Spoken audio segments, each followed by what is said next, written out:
Hi friends, అందరూ ఎలా ఉన్నారు? బాగున్నారా? ఈరోజు బయట వాతావరణం చూస్తే చాలా చల్లగా ఉందండి. ఈ చల్లటి వాతావరణంలో ఎవరికైనా సరే హాట్గా ఏదైనా తినాలనిపిస్తుంది. కాకపోతే నాకు స్వీట్గా తినాలనిపించింది. దానికోసం నేను బెల్లం అట్లయితే ప్రిపేర్ చేసుకున్నాను. అయితే ఈ పిండి ఎట్లా ప్రిపేర్ చేసుకోవాలంటే, మనం దోసపిండి ఎట్లయితే రెడీ చేసుకుంటామో అట్లాగే రెడీ చేసుకోవాలి. కాకపోతే కొంచెం చిక్కగా అనేది రెడీ చేసుకోవాలన్నమాట. ఈ పిండిలో కొద్దిగా బెల్లం తురుము, ఎండు కొబ్బరి తురుము, ఒక 2-3 ఇలాచీ కూడా వేసి కలుపుకోవాలి. అలాగే టేస్ట్ కోసం కొద్దిగా సాల్ట్ కూడా వేసుకొని మొత్తం కలుపుకొని సైడ్ పెట్టుకోవాలన్నమాట. తర్వాత దోశ కోసం స్టవ్ ఆన్ చేసి పెనం పెట్టి దాని మీద ఆయిల్ వేసి, ఆయిల్ హీట్ అయ్యాక మనం ముందుగా రెడీ చేసి పెట్టుకున్న ఈ పిండిని అయితే వేసి, పల్చగా కాకుండా కొంచెం మందంగా వేసుకోవాలన్నమాట.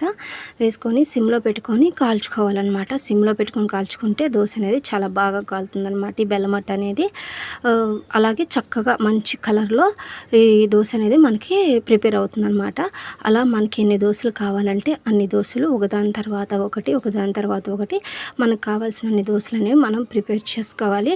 ఈ దోశలు పిల్లలకి ఈవినింగ్ స్నాక్స్ లాగా కూడా పెట్టొచ్చండి. అలాగే ఇవి హెల్త్కి కూడా చాలా మంచిదన్నమాట. మరి మీరు ఎప్పుడైనా ఇలా ప్రిపేర్ చేసుకొని ఉంటే నాకు కామెంట్ చేయండి. మరి ఈ వీడియో నచ్చితే లైక్ చేయండి, షేర్ చేయండి, కామెంట్ చేయండి.